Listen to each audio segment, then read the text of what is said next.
Você conhece o Curupira e o Caipora? Muitos pensam que são a mesma criatura, a mesma voz da floresta, mas a verdade é que, no profundo do mato brasileiro, existe uma rixa ancestral sobre quem detém o verdadeiro poder de guardião, e essa rivalidade é mais perigosa para os homens do que qualquer outra lenda. Nossa história acontece na reserva do Quilombo do Babaçu, no Maranhão, uma área de transição onde a densidade da Mata Atlântica começa a se misturar com o vasto e seco cerrado. Essa fronteira, rica em madeira de lei e palmeiras de babaçu, era o limite entre os domínios, e a ambição humana se tornou o estopim para a batalha de mitos. Dona Rosa, a matriarca da comunidade quilombola, era a única que pressentia o desastre. Ela era uma benzedeira, a única pessoa viva que se comunicava por meio de oferendas e rezas com os espíritos da mata. O problema tinha nome: Ricardo, um madeireiro de São Luís, que invadiu a reserva com tratores e motosserras, abrindo picadas largas e feias na floresta. A destruição era rápida,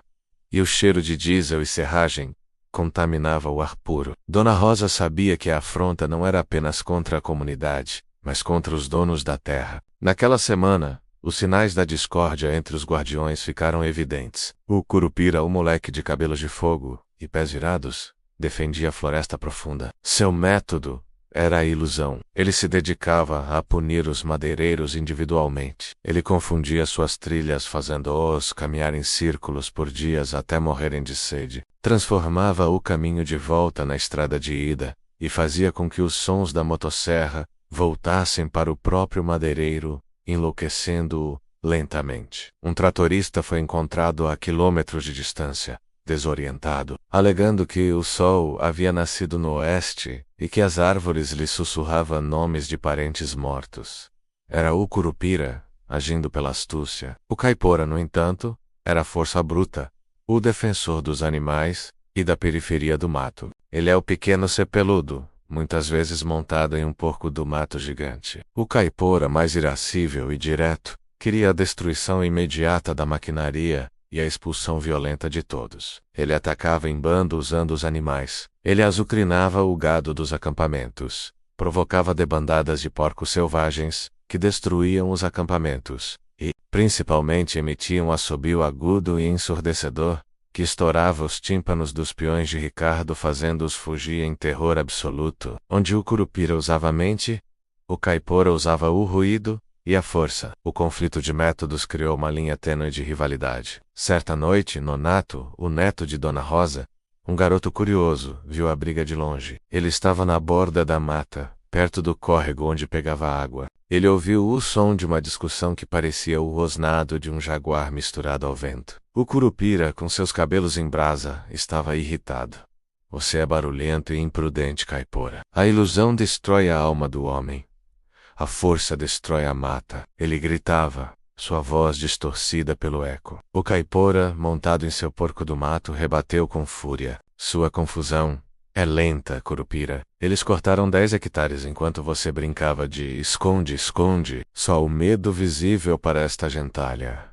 Entende? O Curupira defendia a preservação da essência da floresta, a parte espírito. O Caipora defendia a preservação física, o corpo da floresta. E a presença de Ricardo, com suas ordens de devastação em massa, forçou o limite. Ricardo estava determinado a levar uma carga imensa de jacarandá e pau-ferro no dia seguinte. E os dois guardiões sabiam que, se a carga saísse, a floresta estaria perdida. Naquela noite, sob uma lua quase cheia, a batalha não foi contra os homens, mas entre os mitos. O Curupira havia preparado um labirinto de miragens na trilha principal. As árvores pareciam se mover, as sombras dançavam, e o caminho se transformava em água. O Caipora, por sua vez, preparou uma debandada de queixadas para atacar o acampamento. O problema é que o efeito da ilusão do Curupira era tão forte que os porcos do mato do Caipora ficaram confusos. Eles atacaram o acampamento errado, destruindo apenas a cabana do cozinheiro, enquanto a trilha do madeireiro permaneceu intacta. O Curupira, vendo sua tática ser arruinada pelo caos do Caipora,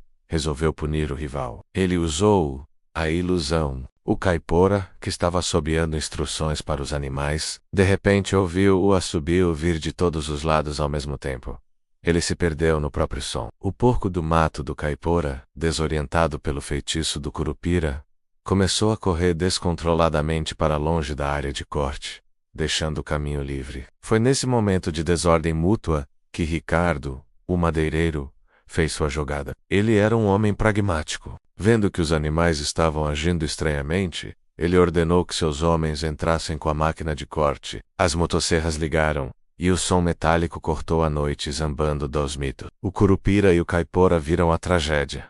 Sua briga havia permitido a derrota. O desespero fez com que eles parassem de lutar e se unissem em um último e desesperado ato. O Curupira pulou na frente das máquinas, e em vez de confundi-las, ele amplificou o som da motosserra até um nível insuportável, usando sua magia para canalizar o ruído. O Caipora, percebendo a intenção, montou em seu porco do moto e multiplicou o eco do som, jogando a pressão acústica de volta nos homens. O resultado não foi apenas barulho, foi uma onda de choque sônica e mágica. Os homens de Ricardo caíram no chão, com as mãos nas orelhas, o sangue escorrendo. As máquinas tremeram, e o trator principal teve o motor estourado pela vibração excessiva. Ricardo, que estava mais longe, tentou fugir, mas o Curupira fez com que ele visse a estrada principal se transformar em um rio de lama fervente. O madeireiro gritou e correu para a floresta, mas na direção errada, em direção ao coração da mata profunda. Na manhã seguinte, a comunidade quilombola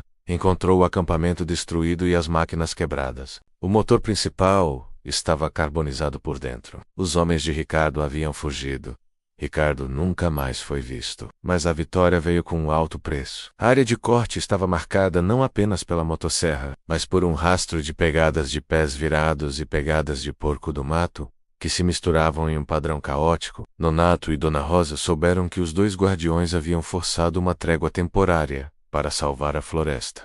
Mas a aliança era frágil. Dona Rosa explicou ao neto: o Curupira e o Caipora venceram a batalha, mas a guerra continua. O Curupira ensina que o homem destrói a si mesmo pela ilusão. O Caipora ensina que a força bruta só se dobra à força bruta. A floresta está salva por agora, mas a pergunta persiste: quem é o verdadeiro guardião? Nonato olhou para as árvores. Ele sabia que o Curupira, com sua sabedoria silenciosa e sua vingança lenta, havia garantido que Ricardo se perderia para sempre no labirinto verde. O Caipora, com seu assobio, garantiu que a ameaça física fosse neutralizada. O mistério permaneceu, mas o silêncio da mata, agora restaurado, era a única certeza. A floresta brasileira tem mais de um protetor.